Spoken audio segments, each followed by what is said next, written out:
the whole story is about family, stepping away from family. But I also found that, we start out with faction before blood, but that's obviously not the way the characters in the book feel. How did that develop for you?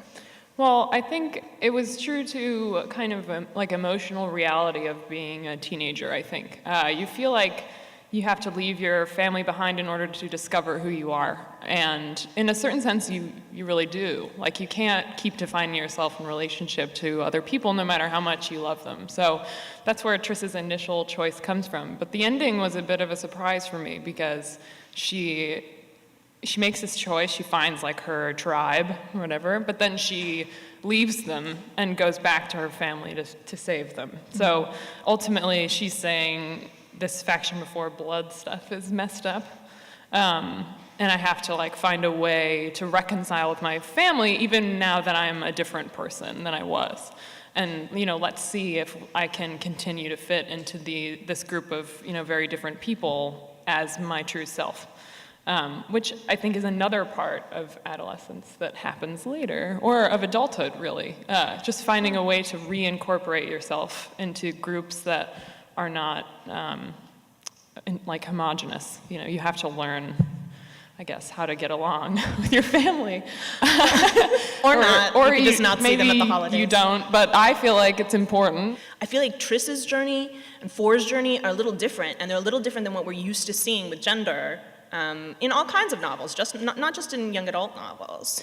Well, that was one of the most fun parts of writing, especially the third book for me, because traditionally the man's journey is one toward self-actualization. So he needs to become, his adult, fully formed self. That's the journey of a man. It's a journey of a woman too, but the arc is traditionally and historically that's the man arc. And the woman arc is reconciliation. Learning how to keep the family together, how to keep everything together, how to be the healer. Yeah, be the healer, how to do those things. Those things are great. Both of those stories are important, but I was interested in taking one and putting it with the other character. So Triss is becoming her fully realized self throughout the course of the series. And that was my plan for her, to really embrace who she is, to find her strengths, and to figure out what she believes.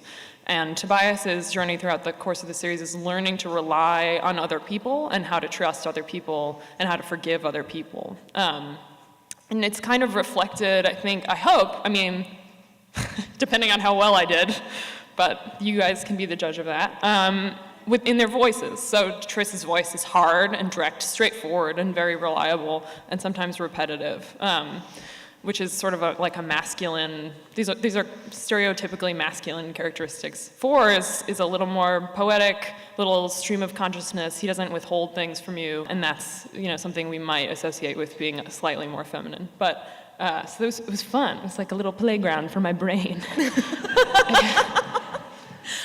Well, I'm glad that you are still attached to the characters. I think we all are, and I just want to thank you for being delightful today. You too. Thank you. Thanks, guys.